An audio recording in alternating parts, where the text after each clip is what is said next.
কি ব্যাপার? আপনারা থানায় চলুন, আপনার সাথে কথা আছে। থানায় চলুন মানে? আমি কেন থানায় যাব? আমি কিছু করি নাই। ফোন করেছেন? খুন? আমি কেন খুন করব? আমি কাউরে খুন করি নাই। তোরা তো দাগ ফালাই দিব। থানায় চল।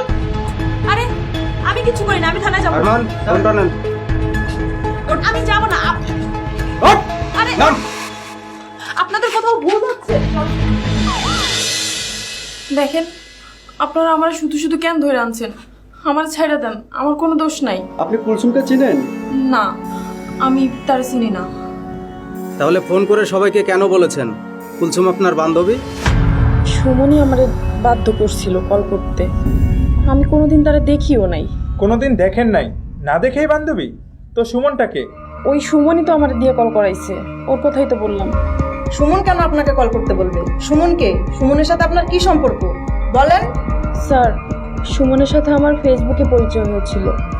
ও বিদেশ থাকে, আমাদের অনেক কথা হইতো। এক পর্যায়ে আমাদের মধ্যে ভালো বন্ধুত্ব হয়। তারপর আমি আমার ভাইরে বিদেশ পাঠানোর ব্যাপারে ওর সাথে কথা বলছিলাম।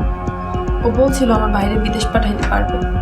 এই জন্য আমি স্যার তারে ৮০,০০০ টাকাও দিছিলাম। আমি আমার গহনা বিক্রি করে দিছিলাম সেই টাকা। আর এই কথা আমি আমার বাড়ির কাউরে বলি নাই। আমার ভাইয়ের কাগজপত্রও তার কাছে জমা দিছিলাম। তারপর থেকেই এইসব ঘোরাঘুরি শুরু।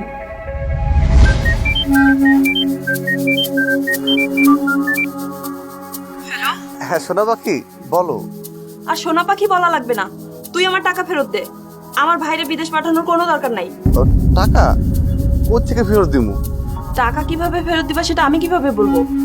তুমি আমার টাকা দিবা, আমি শুদ্ধই জানি। আর শোনো, আমার ভাইয়ের কাগজপত্রগুলো দিচ্ছ না কেন? তুমি যদি আমার কাগজপত্র ফেরত না দাও, তাহলে আমি কিন্তু আমার পরিবারের কাছে সবকিছু বলে দিব। বললে আমার কোনো যায় আসে না। তাছাড়া তুমি আমার একটা কাম করে দিতে পারো। আমার কাম করে দিলে আমি তোমার কাগজপত্রগুলা দিয়ে দিই। শোনো, আমি না তোমার কোনো কাজ করে দিতে পারবো না।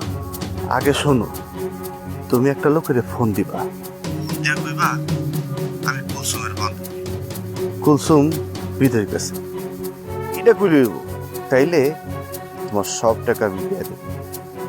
আচ্ছা ঠিক আছে, নাম্বার দাও। হ্যাঁ, আপনি কি চঞ্চল মামা? হ্যাঁ, আপনি কেডা? আমি কুলসুমের বান্ধবী। শুনেন, কুলসুম বিদেশ গেছে, আপনার টাকা আমি দিয়ে দিব। আপনি এক কাজ করেন, আপনি আপনার ব্যাংক অ্যাকাউন্ট নাম্বারটা আমাকে দেন। আরে ভাই, আমার ব্যাংক অ্যাকাউন্ট নাই। আমার এই নম্বরে বিকাশ আছে, বিকাশ কইরা দেন। আর শুনেন, কুলসুমের লগে আমার জরুরি কথা আছে, তার লগে আমার কথা কোনের ব্যবস্থা করে দেন। আচ্ছা আচ্ছা মানে ওই কুলসুমের লগে কথা বইলা আমার এই কথা কওনের ব্যবস্থা করে দেন। আমি আপনাকে বললাম না কুলসুম বিদেশ গেছে। আপনার যদি ওর সাথে খুব কথা বলতে ইচ্ছে করে, তাহলে আপনি আমাকে বলবেন। শুনেন, আরে আমি না কিস্তির টাকা লয়ে দিছিলাম, সেই টাকার জন্য আমারই দৌড়ানির উপর রাখছে ওই এনজিওলা। আপনি আমাকে বলবেন, আমি কুলসুমকে বলে দিব। আমি আপনারে কমু, তারপরে আপনি কইবেন। আচ্ছা, বিদেশ গেল কেমনে কুলসুম? বিদেশ যাইতে তো কাগজপত্র ঠিক করতে সময় লাগে, তাই না? হ্যালো, হ্যাঁ আমি কুলসুমের বান্ধবী। শুনেন, আপনার মেয়ে তো বিদেশ চলে গেছে। বিদেশ গেল কেমনে? আমার মাইয়া বিদেশ যাবে ওকে?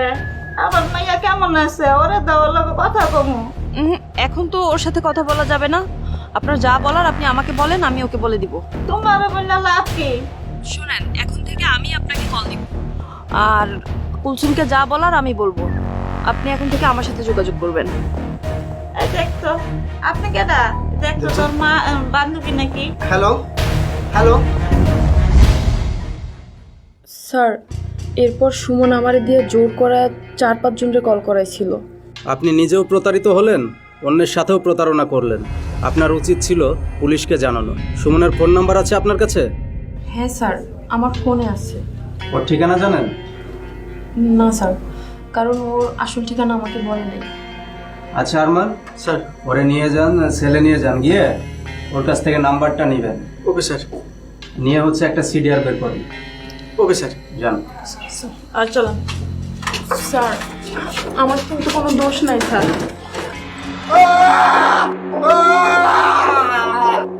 আরমান, ধোঁয়াটা সরান। Okay sir.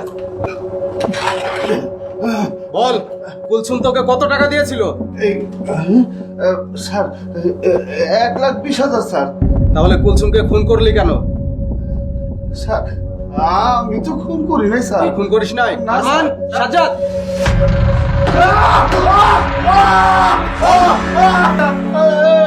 কেন খুন করলি বল? স্যার এই আমার কাছে অনেক টাকা পাইতো। এর আগেও আমি অনেক টাকা নিয়েছিলাম। তার ছেলের বিদেশ পাঠানোর কথা কয়ে আমি বহুত টাকা নিয়েছি স্যার। কত টাকা নিয়েছিলি? 6 লাখ। তারপরেও তুই তাকে খুন করলি? স্যার কি করবো স্যার, প্রতিনিয়ত খালি খালি প্রেশার দিত, তাই কোনো উপায় না পায়া একদিন। দেখো, এতদিন তো আমি তোমার টাকার জন্য প্রেশার দিইনি, কিন্তু এখন টাকাগুলো আমার লাগবো। এগুলো মানুষের কাছ থেকে ধার করে নাও। আমি কেন টাকা ফেরত দিব? তোমার ছেলেকে বিদেশ পাঠিয়ে দিই। তুমি কবে বিদেশ পাঠাবে তা ঠিক আছে, ওরে যদি এতদিনে বিদেশ পাঠাইতে তাহলে তো মানুষের সব টাকা পরিশোধ করে দিতাম। দেখো, মানুষ কিন্তু এখন টাকা চাইতেছে, ওরে বিদেশ পাঠানো লাগবে না, তুমি আমার টাকাগুলো ফেরত দাও। এখন আমার কাছে টাকা নেই। এতদিন পর এই কথা বললে তো আমি শুনবো না। টাকা কবে দিবা তাই বলো। শোনাবো কি তুমি বোঝার চেষ্টা করো, রাগ করছো কেন? চুপ থাক লুচ্চা বেটা, তুই টাকা দিবি কিনা তাই বল, নাহলে আমি কিন্তু তোর নামে মামলা করে দিব। আচ্ছা যাও, তোমার কিচ্ছু লাগবে না। তুমি এক কাজ করো, কালকে আমার বাসার সামনে আসো, আমি তোমাকে যা পারি দিয়ে দিব। কালকে যদি টাকা নিয়ে নয়সয় করিস না, তাইলে কিন্তু তোর খবর আছে।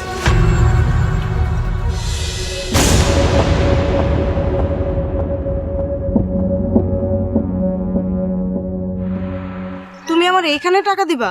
কই রাখছো? এই টাকাটা না দিলে হয় না। না, টাকা আজকেই দিতে হইব, কোনো ঢঙের কথায় কাজ হইব না। আজকে দিবা মানে আজকেই দিবা। না দিলে কি করবো? কি করবো? লোকজন জড়ো কইরা বিচার বহম। বিচার ভয়বা? আচ্ছা ঠিক আছে, বহ। দেখো, তুমি আমারে চেতাও না, আজকে টাকা না নিয়ে কিন্তু আমি যাবো না। আরে বাবা, একটু মজা করলাম, আজকে তোমার টাকা দিয়ে দিব। একটু দুষ্টামি করতে পারো না তোমার সাথে আমি? এখন তো মজা করার সময় না, আর আমি টাকা না নিয়ে আজকে যাবো না। আর দিতেছি রে বাপ, দিতেছি। আমার ওইখানে আছে, আমি আমি এখনই দিতেছি, দাঁড়াও।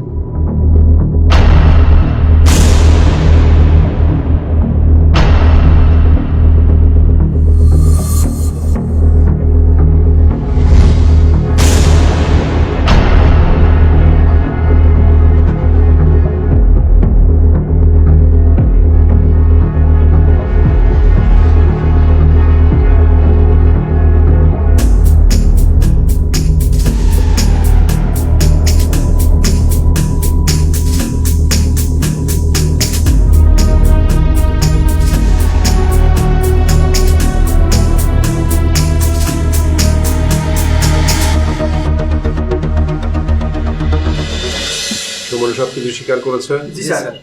164 করবে? জি sir. Thank you very much. আপনাদের কষ্টের ফল এটা। দর্শক, এই ছিল আমাদের আজকের ক্রাইম পেট্রোল, একটি সত্য ঘটনা।